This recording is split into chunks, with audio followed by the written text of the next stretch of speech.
Arsenal stunned the world by beating Porto on penalties to reach the quarterfinals of the Champions League for the first time in 14 years. Now, while Arsenal were not excellent on the night, they got the job done again. An immense credit has to go to David Raya with 2 brilliant penalty saves. But with a lot to talk about, let's go through one of the most important Arsenal games of the last decade. Now, I don't know how you guys like to watch Arsenal, but I honestly get very nervous watching them. I just get very emotional, and honestly, it's very hard for me to get through games. And I genuinely don't think my heart has recovered from the game yet, despite it happening a few hours ago for me now. I want to give a huge credit to the team. We've been called bottle jobs from last year for the Premier League, which I did not really think so. And there's been a lot of expectations that Arsenal don't really clutch up, even though we have scored a lot of late goals, and I don't really think that's a fair statement. Every single player that stepped up for a penalty took them so well, and I want to say Martin Odegaard, our captain, our leader, was fabulous on the night. Obviously got that brilliant assist for Trossard in the first half. His intensity, how he wins the ball back, how he gets people in the right positions and demands his players to get in certain areas. My God, this guy is special, and he's got one of the best technical abilities I've ever seen play for Arsenal. You just knew he was going to score his penalty, and the amount of belief and leadership that he has definitely goes throughout the whole team because of him. And a night where I think a lot of our team were very nervous, I think this is something that we needed. Now, I don't think Saliba and Gabriel had bad games, but I think there was a bit of nerves in there, and they kept making a few passes that went a bit awry. I also think Jorginho got often manned up against, and they were quite quick to counter him, which didn't give him a lot of time on the ball, and he couldn't really do his typical passing. And in order for that to happen, I've got to give a lot of credit to Porto. I think in both legs they were very good, and often probably better than us over the course of the 2 legs, but they still didn't really create a lot, and it was very even, not a lot being created, a lot of tactical masterpieces going on in the game. Eventually, I think our quality just shone through. Of course, we won on penalties, it could have gone either way, but I think we were more prepared for that situation. It clearly, Arteta said that we'd done work on penalties, and I think we've done work even in pre-season when we're having pens in the Emirates Cup to get ready for moments like this. But ultimately, when the game comes to penalties, you have to rely on your goalkeeper. Of course, you want people to score, but it all mostly comes down to your keeper, and today we could lean on David Raya. At only 6'2", a lot of people on Twitter, and I was worrying about his height going into a penalty saving situation. My God, this guy proved us wrong. 3 penalties in a row he could have potentially saved, and I mean, he did save 2 of them. And that first penalty save where he saves it onto the post, it comes back off him, is some of the best penalty savings you're going to see. How he stretches to get that is brilliant. It weren't a bad penalty by any stretch of the means, and I'm really proud he got the save. And obviously, mentality monsters gets the last save we go through. David Raya, it deserves this night a lot. I've been someone that's defended him a lot, and I think Arsenal fans have been won over by David Raya, I'd say, in the last few months anyway, especially with Ramsdale's performance on the weekend, especially in that first half. The media trying to paint a picture that he had to do this night to prove something to the fans is not necessarily true. This is his night, but he has been brilliant all year. You can really tell why Arteta signed him. He's become a brilliant player, and a lot of people love him in the team. And I'm super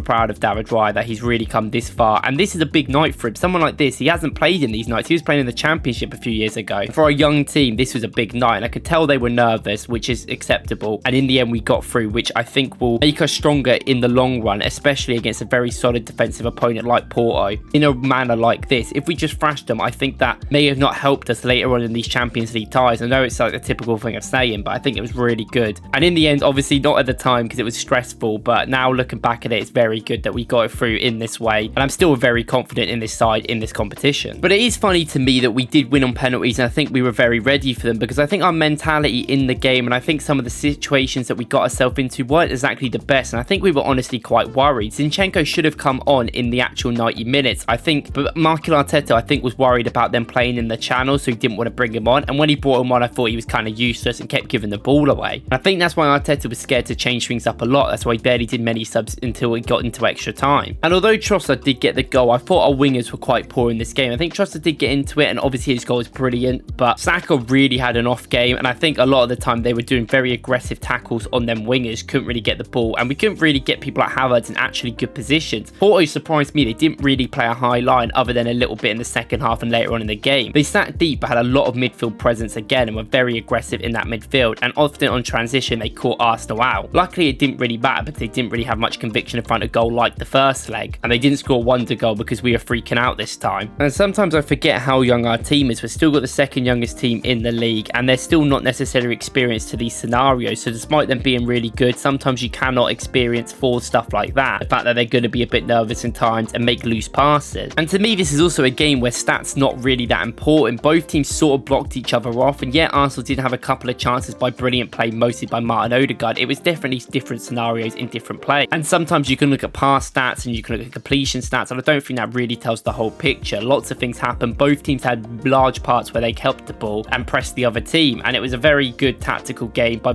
two good managers and two top teams. But tonight is about Arsenal, and I don't really care about all the stuff that the Porto manager's saying because it doesn't seem like that really happened, and realistically, I can't lie, it's not really about them. Whatever happened is not really relevant. Arsenal won. This is our night. We even got to the Champions League quarterfinal for so many years. I was literally a child the last time we did, and the fact that the people are going to try and put us down or take this away from us isn't fair. This is our moment. Our team deserved this, and I don't think we played very well over the two legs, and arguably I thought Porto really did tactically dominate us and beat us, and I think there's a lot of reasons for that. I think because of the Champions League, inexperience. I think you can't expect to play in the Champions League like you can in the Prem, but I'll get into that in other videos. But overall, we got the mentality down there in the end and won on penalties. David Raya is undoubtedly the number one for the team, and I think the team we put out today is undoubtedly the number one team we've got to play. Now, I'm going to do a separate video today about Jakub Kiwior, but if you watch the game, you will know that Jakub Kiwior was insane. I think I learned a lot about him today, and I think a lot of people did. And although he has played great in the past, I actually think today was a better performance in a different way for him. And I think a lot of players really excelled, and a lot of people couldn't really have the ability to excel, such as Jorginho. I thought Declan Rice was still very good, but found it hard to get into the game, especially when he was in that 8 role. And overall, I think our subs didn't really work, but of course, you just take this we got through, we go to the next round. Hopefully, we get someone